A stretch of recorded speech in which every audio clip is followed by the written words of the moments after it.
ஒரு காலத்தில் ஒரு பசுமையான காட்டின் மையத்தில் பென்னி என்ற சிறிய பஞ்சு போன்ற முயல் இருந்தது.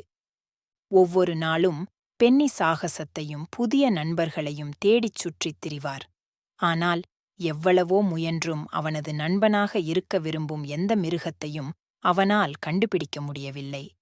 தனிமையாக உணர்ந்த பென்னி ஒரு உயரமான மரத்தின் நிழலில் அமர்ந்து பறவைகள் ஒன்றாக வானத்தில் பறப்பதையும் குரங்குகள் கிளையிலிருந்து கிளையாக அசைவதையும் பார்த்துக் கொண்டிருப்பான்.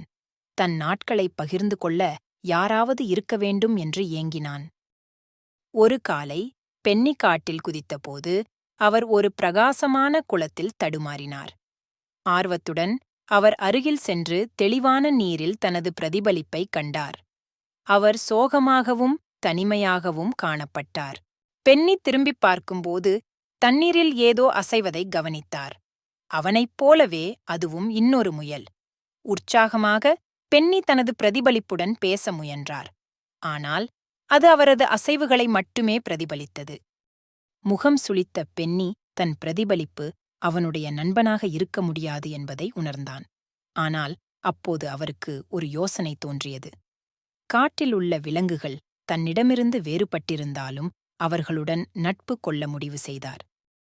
பென்னி விலங்குகளில் இருந்து விலங்குகளுக்கு குதித்து அவர்களின் பணிகளுக்கு உதவ முன்வந்தார் மற்றும் அவர்களுடன் தனது கேரட்டை பகிர்ந்து கொண்டார்.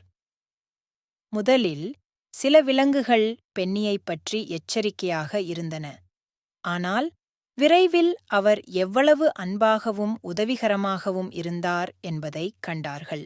நீண்ட காலத்திற்கு முன்பே பென்னிக்கு நண்பர்கள் நிறைந்த காடு முழுவதும் இருந்தது. பறவைகள் அவனுக்காக பாடல்களைப் பாடின, குரங்குகள் அவனுடன் விளையாடின, உக்கிரமான புலி கூட அவனுக்கு பாதுகாவலனாக மாறியது.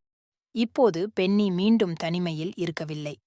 உண்மையான நட்பு ஒரே மாதிரியாக இருப்பது அல்லது ஒரே மாதிரியான செயல்களைச் செய்வதைப் பொறுத்தது அல்ல என்பதை அவர் உணர்ந்தார்.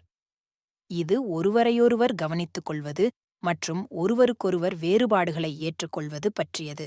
எனவே பென்னி என்ற துணிச்சலான முயல் காட்டில் எப்போதும் மகிழ்ச்சியாக வாழ்ந்தார். அவரைப் போலவே அவரை நேசிக்கும் நண்பர்களால் சூழப்பட்டார்.